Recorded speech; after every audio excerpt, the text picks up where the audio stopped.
Hello, everyone. Welcome to A Course in Miracles 365, Awakening to Love from Atlanta, Georgia. This is the fire alarm that's going off right now. So as we populate this,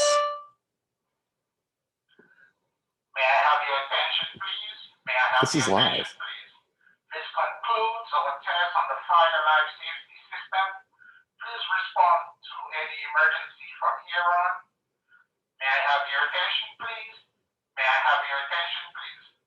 This concludes our test on the fire life safety system. We apologize for any inconvenience. Thank you. How about that? All right. So as you just heard live right here on Enlightened World Network, I am at a hotel. I'm at the Atlanta Marriott Marquis, and I'll be here for a few days. I'm broadcasting live from my hotel room. What's going on here is they're running a fire alarm test. And as we just heard, the alarm and the intercom system are working perfectly well. And we threw that in there for free. Did you know you were going to get that today? I'll bet not. All right, so being that that's concluded, we can go ahead and proceed with the live stream. And this is actually one of the most benign fire alarm tests that I've ever been involved in. And all the hotels that I've stayed in, I mean, I've worked in the travel industry. That was a past career life. So I've done this a lot. And this was relatively low key, which, as you might imagine, I appreciate. All right, so let's get into today's idea. I want to say before we launch into it that I thank you all for joining in here on Enlightened World Network, for all of the hearts, the likes, the page shares, and especially the comments. These are what really, really helps build the community. And I want to invite you, if you have questions about today's topic, forgiveness, and anything else that we may be covering here, just a reminder that this is wide open for comments and questions. I will get to as many of them as I can here live. And throughout the day, I check the comment thread. So if you're catching me on the replay, or I don't address a comment live in the next 15, 20 minutes, feel welcome to leave those comments here. You never know who you're going to help around the world as a result of your stepping up and asking a question. And that's in addition to helping yourself. So, yeah, well, it's one of the benefits of a group setting like this that's worldwide, is that you never know who you're going to really, really assist on their journey by asking a question that maybe they were hesitant to ask, or they'd been wondering, but you happened to ask it and you really, really helped them on their path. These things happen all the time in a learning situation. So definitely please let me know about those questions. Stop in, say hello. All right. So as I mentioned a minute ago, I'm going to be talking about forgiveness here. Now, if you've listened to this live stream, and if you're familiar with A Course in Miracles, you'll know that this is one of the most foundational components of the entire course. The course is a thought system, it's a self-study course, and forgiveness is a central component. In fact, you could really make a cogent argument that it is the central component. Forgiveness, as properly understood and practiced, which we'll get into today, is a miracle. It is a miracle. And it's that word, miracles, that draws attention to this course, isn't it? But as we've seen, a miracle is not necessarily Luke Skywalker lifting rocks, or you levitating an object, or passing through a wall or a door or anything like that. It's not necessarily manipulating energy and bending spoons. It's something that's actually, happily, a lot more common than that anyone can do. It's any shift in your perception from fear to love, from the ego to God, any shift, no matter how apparently small it may be, or no matter how great it may be. So you don't have to literally walk on water. You can still be, and at heart, you are a miracle worker if you consciously choose love over fear, if you consciously forgive. This is available to each and every one of us. It's available to you, and I hope that you may really feel that and know that for yourself. All right? Because each of us is a miracle worker. So, lesson 134 in the workbook is the idea that I want to talk about here, and it talks entirely about forgiveness. Now, we'll come back to this. As you know, there are 365 lessons in this workbook. We're on 134, which means we've got more to come. Forgiveness is going to crop up again. It always does, because this is where the action lies with A Course in Miracles, and it's where the action lies with spirituality in the first place. It's releasing. It's releasing yourself. It's releasing everyone, the world itself. So lesson 134 says, let me perceive forgiveness as it is. Quite simple. Just that. Let me perceive forgiveness as it is. So how is that exactly? Let's talk about that. Because the world gets it wrong. Not a surprise. It can't be a surprise that the world is backwards. And the very fact that you're watching this means you know that. You feel it deep down, no matter whether you've thought about it for decades or whether you've thought about it for 15 minutes. That thought has occurred to you. So in terms of forgiveness, the Course posits what it says is true forgiveness. That's the term that Jesus calls it. It's true forgiveness. So the world has it backwards. All right. What passes for forgiveness in the world isn't exactly helpful. Think of situations where someone has supposedly forgiven you, yet they've kept their grudge. How do you feel if someone forgives you but holds it over your head as though you've wronged them, and they'll always remember it, but they're willing to overlook what you did to them, and they'll extend their gracious royal hand and deign to forgive you for all of your transgressions against them? Oh yeah. Yeah, how's that make you feel as the one on the receiving end of that supposed forgiveness, right? It leaves guilt and grudges entirely intact. Why, if you're forgiven under those circumstances, you do feel guilty. There are people that hold this over your head. My mother, in my own lifetime, classic example. Yeah. She was the poster child for forgiveness as the world sees it. Now, perhaps you have a family member, perhaps it was your own mom or is. Yeah, and if you're doing this to somebody else, let's have this serve as a reality check. Yeah, this is not true forgiveness. Anything that leaves the ego's thought system intact is not true forgiveness. So, in order to understand this completely, we have to look at the way we see this in the world. We see people as wronging us.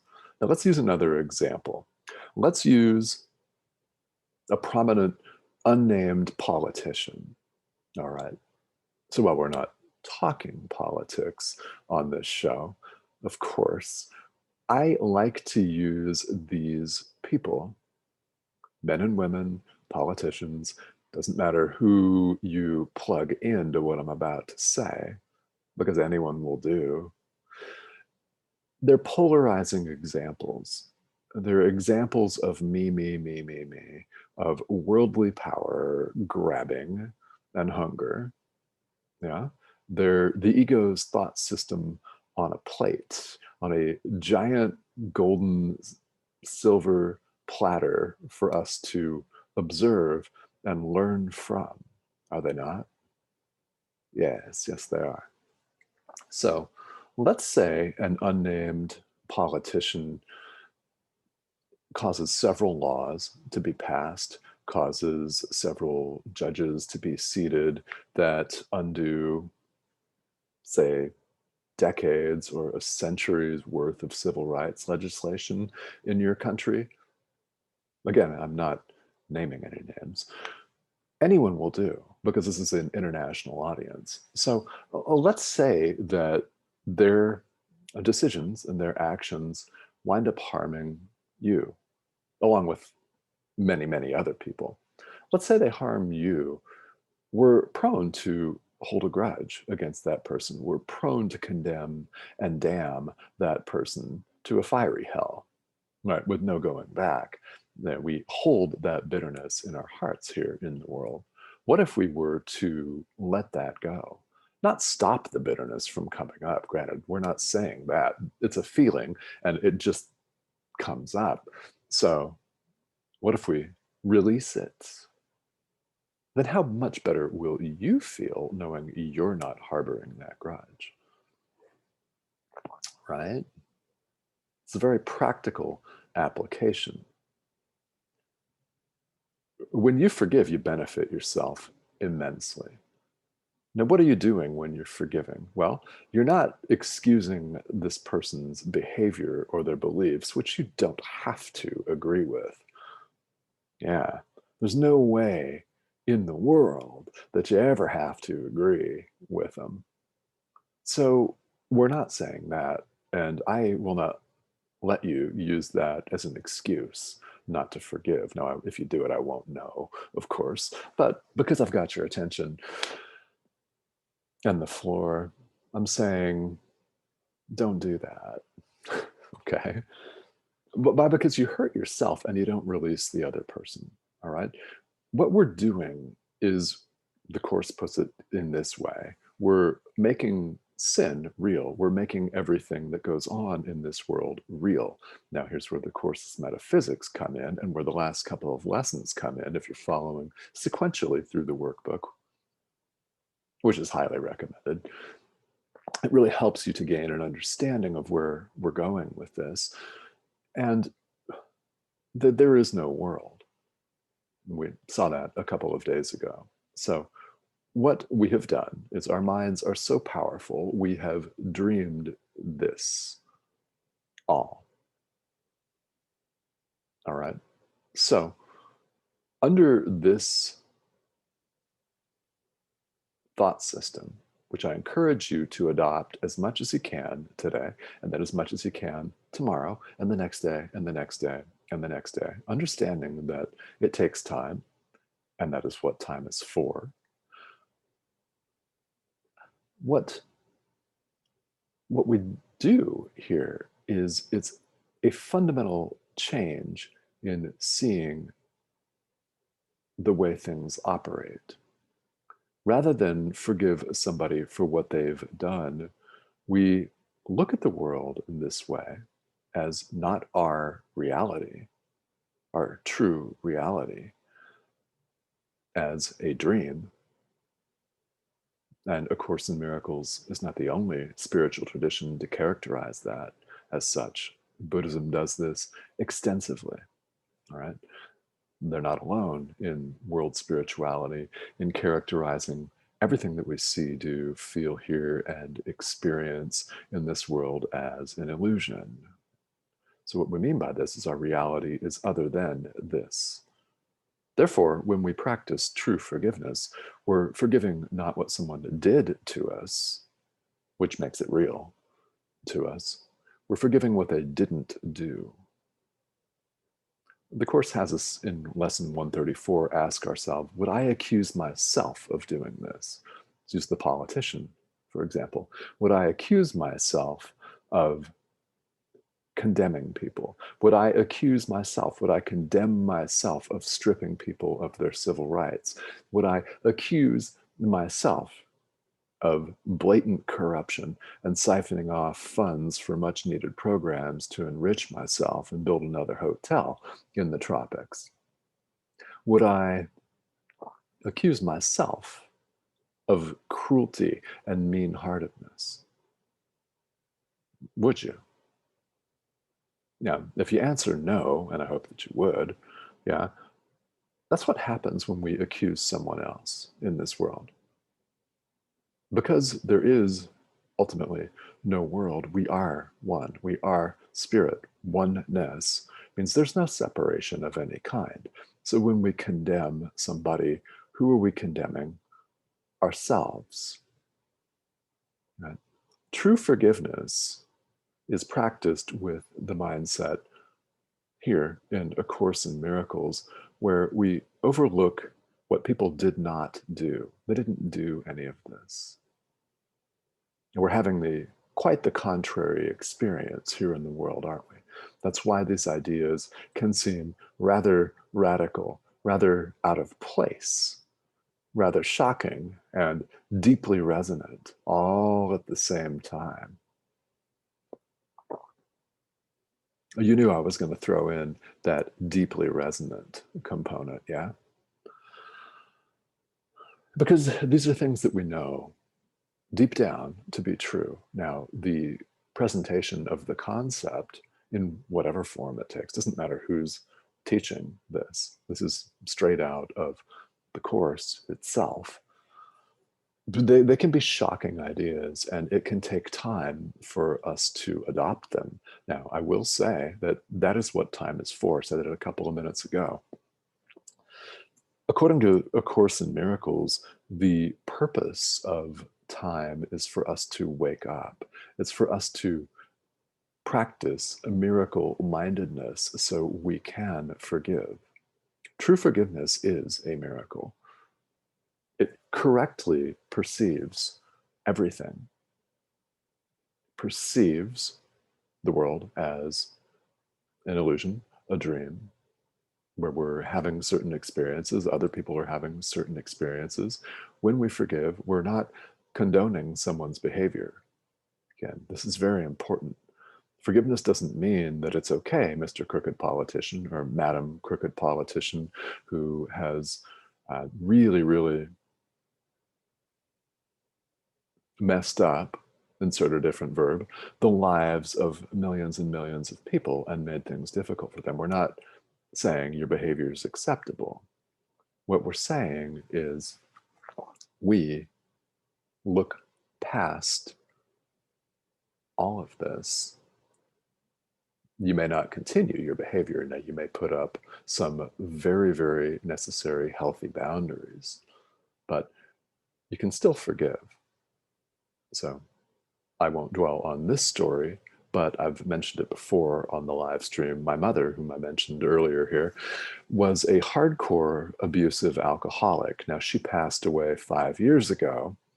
So, well, I can talk about her as an example. You may have a parent or a spouse, current spouse, former spouse, someone, yeah, a child, right? Somebody in your life who fits this bill of an abusive addict, yeah? So healthy boundaries are necessary. I set them up as an adult. And, well, it didn't go over well with her, liberated me. And what that did is it freed me up to practice true forgiveness. So if you're confused about what any of this means, that's perfectly all right. Yeah. In fact, I would say it's perfectly natural. Right? This is a thought system that reverses the world's thinking 180 degrees. It reverses it completely. The results of this are staggering. They're beyond words. We're awakening to the truth of who we really are. This is how we do it, through this practice of true forgiveness. So if you're confused or you want answers, that's okay. Practice lesson 134. If you don't have the book to read the commentary, look this up online. It's available. It's lesson 134. And just ask, your guide or guides. Let me perceive forgiveness as it is. Ask to be shown the meaning. Ask to be told. For this to be demonstrated to you, ask. Let me perceive forgiveness as it is. All right. So, as I mentioned a few minutes ago, we will absolutely be coming back to this. It is the central theme of A Course in Miracles. All right, so I know a number of you are on here. Want to say hello. Isabel, hi, how are you? How are you doing? And Kamal, hi from Pakistan. Yeah, thank you for tuning in. Thank you for tuning in. Stephanie, hello, how are you? Good morning. Good morning. Yeah, Stephanie's joining us from Green Valley, Arizona. Well, Stephanie, I'm traveling right now. I'm in Atlanta until Monday. So, yeah. And the fire alarm that you heard at the outset of this broadcast, by the way, I'll throw that in there for free. Happens. They're testing the system today. So, guys, let me know if you have any questions. This is a really heavy hitting topic because it's the centerpiece of this thought system here. It's the centerpiece of A Course in Miracles. The fact that we can and need to forgive. And again, it doesn't mean saying, hey, your abusive behavior is okay. It's not okay. It's not okay. But it doesn't have to impact us. And we don't have to hold grudges against abusive politicians, abusive spouses, ex-spouses, partners, family members. Yeah. We don't have to hold that grudge. The best thing we could do is forgive and lighten our load. Now, in turn, by extension, you also benefit the other person because there is no separation of any kind. However, what's really going on is you're loosening the chains. You are lifting weight. Yeah, if you prefer the word karmic, that's fine, right? You're lifting weight off of your shoulders with this divine practice. And it is truly divine. So let me know if you've got questions about this. I will be broadcasting live tomorrow from this very same spot in Atlanta, Georgia, and then traveling over the weekend back to Phoenix. So I want to say thank you all for tuning in today. As always, thank you for watching and for the hearts and the questions and comments. So if you have further comments, definitely let me know, and I will get to them in the comment thread here. Guys, have a great Friday and have a wonderful weekend. Thank you for tuning in.